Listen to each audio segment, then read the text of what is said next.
Hello everyone. Today I would like to read out the 8th chapter titled The Interrogations and the Connections from my manuscript, The Imprisonment. This is a fictional story created for awareness and storytelling. It does not promote or justify any form of crime or harmful activity. Viewer discretion is advised. I'd like to read out the story.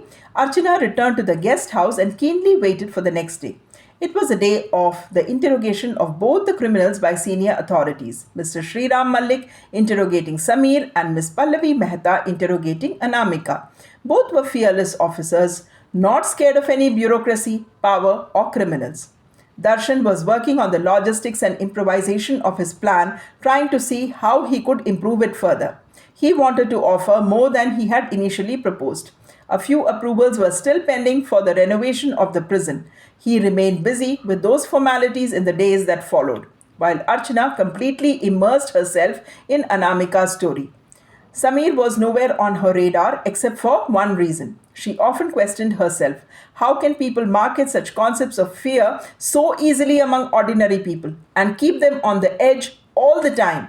Fear of entering public transport, especially after a bomb blast. Fear of unclaimed objects in public spaces. These fears are so easily marketed by these villains of society. Which business school teaches them all this? The most educated marketing professional with multiple degrees fails to sell a simple concept of peace to the world. Peace of mind. There are no buyers of peace, yet people have no choice but to consume fear.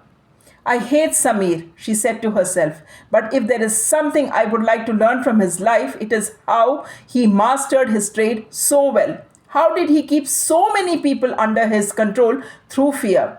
I wish I could use those qualities for something positive in my writing and for society. She slept well that night and woke up fresh to a new morning and a new chapter of the story. Darshan and Archana got ready and met at the breakfast table. Darshan had other projects to handle in Pune, so while the prison project was on hold due to logistic reasons, he shifted his focus to his other works. Darshan asked, are the stories interesting, Archana? Archana replied, Bhaiya, I am covering only one story, not stories. I was and will always be interested in Anamika's story, not Samir's. Darshan said, don't be judgmental. Learn about the rise of evil too and the reason behind it.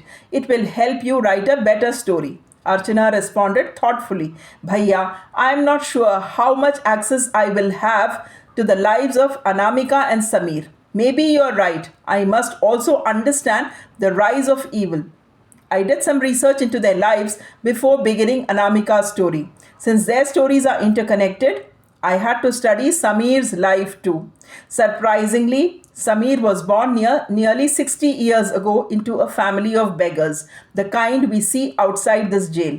His parents passed away 10 years ago. He stepped into the crime world at a very young age. Anamika's story is even more interesting. She was the only child of her parents. They were teachers at a renowned school in Pune. They ensured their daughter received the best education. She had strong oratory skills from childhood. That, along with her academic excellence, was her strength. I wonder how people from such varied backgrounds end up in the same place. The more I learn about their lives, with their consent, the better I will understand them. I hope to write a good story this time. Darshan said, didn't I tell you, no one is born a criminal. Sometimes people become criminals because of their circumstances. It is important to know their background before writing an authentic story. Anyway, I have to go. I'm getting late. All the best with your writing. If you need anything, just call me. He left immediately for a client visit while Archana headed to the prison. She met the jailer, hoping to gain access to the CCTV footage again. She could view everything through the surveillance system, but not the interrogation session. The authorities were strict about that. Archana wanted to call her brother to seek special permission, but she felt helpless. The reputation of the two interrogating officers was clear. They never allowed power or influence to overrule procedure. She was disheartened. She would miss the most crucial part of the story. Secondary sources, reports, they would never feel as authentic as hearing the truth directly. After the interrogation, both Samir and Anamika returned to their cells, looking drained. However, there was a subtle change. The way they glanced at each other was different. Anamika did not shout. She did not demand a separate cell. Samir did not even look at her.